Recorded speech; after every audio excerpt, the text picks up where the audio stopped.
हाय friends, एक बहुत ही पॉपुलर ईडियम है casting pearls before swine.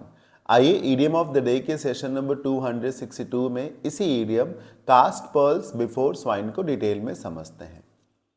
Casting pearls और cast pearls before a swine का मतलब है a right thing in wrong hand, मतलब सही चीज गलत हाथों में।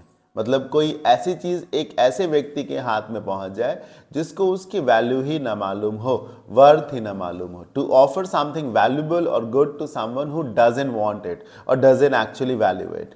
किसी अच्छी चीज को एक ऐसे बंदे को ऑफर करना जिसको उसकी जरूरत ही नहीं है, जिसको वो समझ ही नहीं सकता। अब जैसे किसी गाय भैंस को चारा चाहिए तो आप उसे चारा दीजिए और पता चला आप उसे सोना पहना दें तो सोने की उसको क्या वैल्यू मालूम है। तो ये इसका मीनिंग है। एक आपने कहावत सुनी होगी, बंदर क्या जाने अदरक का स्वाद। ये भी इसी को कहते हैं, cast pearls before a swine.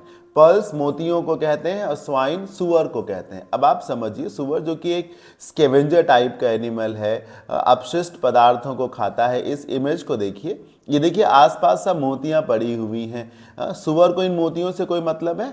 वो तो गंदगी में बैठा हुआ है। तो एक ऐसे बंदे को कोई ऐसी वैल्यूबल चीज ऑफर करना जो उसकी वैल्यू को समझता ही नहीं है। Do something stupid, right thing in wrong hand. Example से समझते हैं। Giving advice to a fool is just like casting pearls before swine. किसी बेवकूफ व्यक्ति को सलाह देना एक तरीके से सुअर के आगे मोतियों को डालने के जैसा है।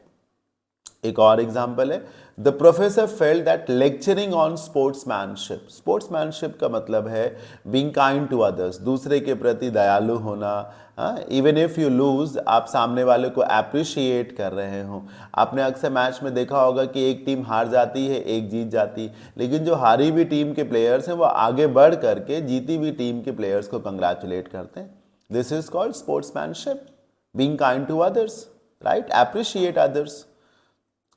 To indisciplined students would be casting pearls before swine। मतलब इनडिसिप्लिन अंडर ग्रेजुएट्स को, स्टूडेंट्स को, जो ऐसे बच्चे जो अनुशासन ही ना जानते, अनुशासित ही ना हो, बिगड़े हुए बच्चों को स्पोर्ट्समैनशिप पे लेक्चर देना एक तरीके से अपना टाइम वेस्ट करने जैसा है, अपनी ऊर्जा को खत्म करने जैसा है। उनको तो इसकी कोई समझ ही नहीं होने वाली है।